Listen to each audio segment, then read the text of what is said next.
There's a moment, maybe it's in the middle of Inca Roads or while reading the phrase Ich bin der Krom Dinette, where you realize that One Size Fits All isn't just a weird album. It's a statement, it's a joke, it's a master class in music. It's Frank Zappa and the Mothers of Invention at the absolute height of their powers, stretching the limits of what a rock album should be in 1975. And this wasn't the first Zappa album I ever heard. And to be honest, I didn't even like it that much at first. It was just too weird, too progressive, too dense. But something about it always stuck with me. I'd come back to it and listen, and eventually something clicked. And not only did I start to understand it, but I started to love it. And now it's one of my favorite Frank Zappa albums. By 1975, Zappa had already covered an impossible amount of musical ground. He'd done doo-wop, avant-garde, jazz fusion, orchestra, you name it. But One Size Fits All felt like the moment where all of those came together into a cohesive, strange, and just incredible album. It was the last full-length studio album from this particular lineup of the Mothers. George Duke, Ruth Underwood, Chester Thompson, Napoleon Murphy Brock, and Tom Fowler. While Bongo Fury would follow and carry the Mothers' name on one last time, that album leaned way more into live material, and that marked the end of the era. One Size Fits All isn't a pure studio creation either.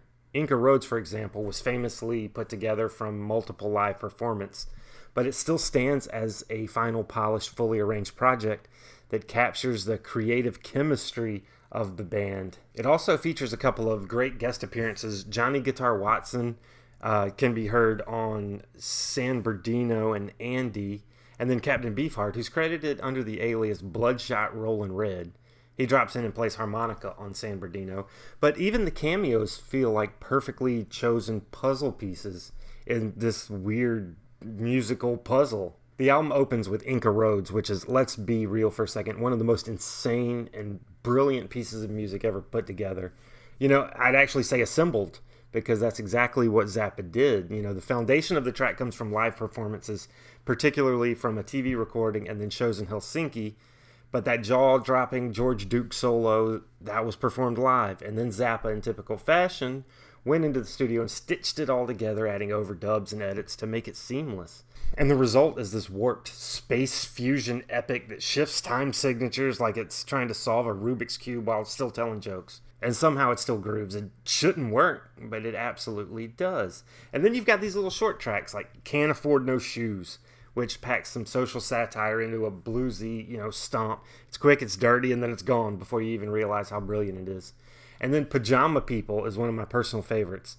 On the surface, it's kind of Zappa ranting about dull, people who just never leave their comfort zone. But the real kicker is that it's allegedly based on members of his own band at the time. The guys who are playing on this track. That's Zappa for you. Fleetwood Mac be damned. He's poking fun at their seriousness, their lack of humor, while they lay down one of the funkiest grooves on the record. And then, the solo section, Zappa just cuts loose. It's like he's jabbing at mediocrity and showing, how far above it he really is. And the fact that he's doing it with the people he's mocking and they're holding down that rhythm is great to me. Now, Florentine Pogan is probably the fan favorite, I guess. It's a perfect example of Zappa's writing. They're weird characters, weird lyrics, no concern whatsoever for a traditional song structure. But that arrangement is meticulous. There's a level of precision that makes the chaos feel like surgery. And then, there's Sofa number 1 and Sofa number 2. These are the heart of the album to me. The melody is just beautiful. It sounds kind of like a Saturday Night Live outro song.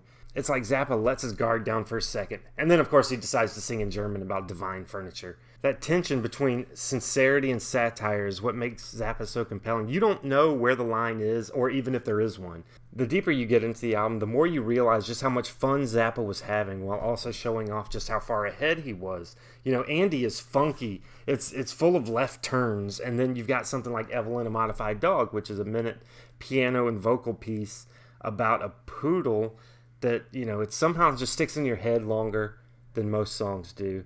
And it's just got a great kicker at the end. This album don't care if you get it. And that's kind of the point. What makes it so enduring, though, is not just the complexity. It's the playfulness. It's fun. There's a sense that you're being let in on a joke, and you might not even understand the joke, but you're invited to laugh with it anyway. Zappa wasn't trying to be obscure just for the sake of it. He was just uncompromising. He made the music he wanted to hear and assumed that there were enough people out there that wanted to come along on the ride, with him, and he was right. One Size Fits All might not have been a commercial smash, but it's become one of the most respected albums in his discography. People study it. Fans revere it. It's not just a classic. It's a blueprint for how far you can stretch popular music before you break it. For me, though, it's an album that I go back to when I want to hear something just fearless. Something funny, something that just doesn't care. It reminds me that music doesn't have to follow rules. It can make its own thing out, and that's the great thing. So if you've never given One Size Fits All a listen, do it. And if you have, listen to it again, because surely you missed something. Because obviously with Zappa, one size never will fit all. And that's kind of the point with him, and kind of what makes it just so awesome. So yeah, I just wanted to throw this out here because One Size Fits All turns 50 years old this year, and I just wanted to go back and revisit it and just introduce some people who may not have ever heard it before. You need to check out this album. It's not the most accessible Frank Zappa album. I would go probably more with something like Overnight Sensation or, Apostrophe or something like that. But if you want something that distills everything that's great about Zappa into one album, I would pick up some One Size Fits All. It's just a damn good record. But anyway, thank you for listening to me just kind of go off and rant a little bit about this album that I love so much. And hopefully you'll listen to it as well and let me know what you think about it. Do you know it? Have you heard it before? Do you love it?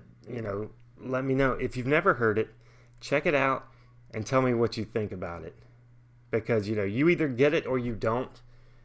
But then, like me, you may get it later. That's how things work sometimes.